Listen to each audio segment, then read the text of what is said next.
good night. All right, hello everyone. My name is Josh Beltran. I'll be refuting Trevor Romero's speech.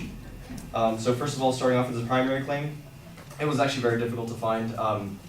It ended up being very vague, but what I came up with as his primary claim is that there are not enough gun laws. So again, this is very vague. No actual laws that are proposed, so we don't know what kind of gun legislation wants to be passed. So moving on to the secondary claims that he supports the primary claim with. Number one, more gun control leads to fewer suicides. Number two, more gun control laws are needed to protect women from domestic abusers and stalkers. Number three, gun control laws would reduce the societal costs associated with gun violence. So starting with secondary claim number one. So if a person is attempting to commit suicide, they will find the means of dying if they do not have access to firearms. So there will be less guns, there will be less suicides with guns, surely, but that doesn't mean that the overall suicides will go down. So people are going to find different means. So what kind of different means? A study by, bear with me, this is a hard name to pronounce, Konstantinos Sergotis and Marta Sergotis from the Medical Science Monitor revealed that subjects use several different methods when attempting suicide, including using drugs, loss of blood, by hanging, jumping off heights, asphyxiation, and poisoning or jumping in front of a car. So I've had many people in my life actually attempt or actually commit suicide, and none of them used firearms whatsoever. The issue doesn't have to do with gun regulation for suicides. It has to do with how we deal with mental illness. So moving on to comparing this to maybe a country that has these gun restrictions and see how they've dealt with suicides. So Australia banned guns in 1996. According to the Australian Bureau of Statistics, in 1984, before guns were banned, the suicide rate in Australia was 11.3 people per 100,000. So essentially 11 people killed themselves out of the 100,000 people. After guns were banned in 1997, suicide rates were actually up to 14.6 per 100,000 people. So that was in 1997, that was a year after guns were banned. So we know there is something else to this. But what about today? Or recent years. So recently in 2015, the rate remains at 12.7 people committing suicide per 100,000 people, which is still higher than when the gun ban wasn't in effect. So the gun ban is in effect and it's actually still elevated, our rates of suicide. So moving on to his supporting claim number two. I'm arguing that women are able to protect themselves better against domestic violence and stalkers more effectively if they have firearms. So there's usually a power dynamic in abusive relationships where it's usually the physically dominant male abusing the more vulnerable female. So if we take away guns, it's not going to change the power dynamic. In fact, it could even lower it because if the woman had a firearm, she would have a better chance of surviving and protecting herself against the domestic abuser or stalker.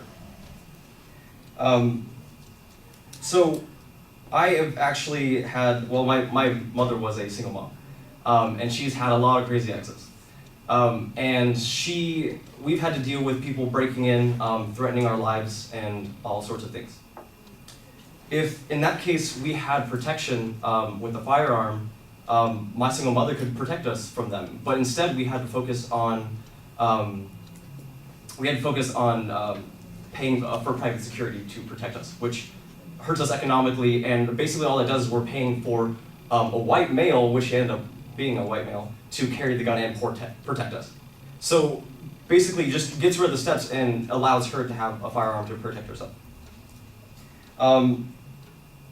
Third supporting detail, the gun industry provides more revenue than gun control would save. So Trevor indicated that having a registration fee could realistically bring in about $3.2 billion annually. But I want to talk about the annual revenue of the gun industry itself. So the annual revenue of gun and ammunition manufacturing industry was $3.5 billion. The annual revenue of gun and ammunition stores was $3.1 billion. And the estimated overall economic impact of the firearms and ammo industry in the US is $42.9 billion, according to the article by Ben Pokin for NBC News. So higher taxes can lead to less gun sales, thus lowering the total revenue gained through taxing registration fees. So ultimately, it's a wash, because although there would be income, there would be unintended consequences that can affect the total amount of revenue gained. So, to conclude, there are multiple ways to commit suicide other than by firearms. 2, women can be empowered to protect themselves in defense with a firearm. 3, there are unintended consequences with taxing guns that can lead to a loss in revenue. Thank you.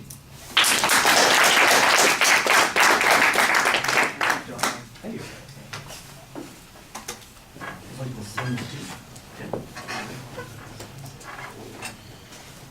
Again with the Australians. For the record, I'm pro-gun laws. Doesn't matter. Yeah, I know. What's fun? Just kidding. Let's do it. No, I thought I was.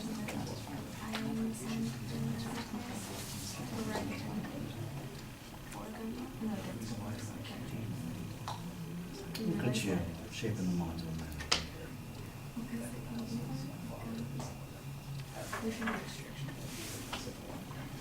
You know what gun laws fail. All right, well, the general argument at the beginning that the proposition was vague, I think, is a reasonable press to make, because you're not sure exactly what gun laws we're talking about, what the rules would be in a particular set of circumstances. So I think that that's a fair criticism to offer. You preview what the supporting points are. That's reasonable. It's going to be easy to follow your argument. The clearest argument that you have is the first one on suicides, where you develop very good evidence suggesting that there are alternative issues in suicides. You've got some person knowledge and example that adds a little bit of credibility there. And then you've got the statistics from Australia. Boy, is Australia a popular place to research today on this. And I think that that there's not a significant statistical decline in suicides once they've done this sort of thing. And in fact, there's actually an increase to some degree. Seems to mitigate the argument that suicides would decline as a result of this, and then with the combination of the argument that you made above, I think that's a pretty reasonable argument. You've got, like I said, a good set of information on that particular point. On the second point, I think you've got a good argument to make here, but your evidence is relying primarily on the personal experience, and I think that there is a lot of research out there that suggests that exactly the same thing. Like we heard some evidence earlier about self-defense issues, how access to guns decreases crime in particular areas.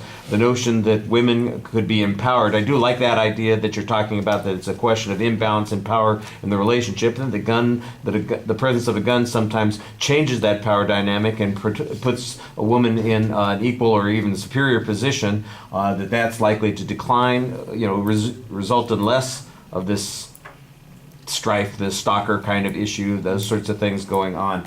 I read them all the time. I see examples of people who are in those kinds of situations, like some woman was waiting to get her gun when the stalker killed her, that kind of stuff, or she was denied a concealed carry permit, and then the stalker killed her. I mean, there are all kinds of those cases like that show up. If you had one of those to go along with your personal experience, I think that would make it a little bit more convincing here. As it is, I think you've got a good idea here. It's just a little underdeveloped as an argument.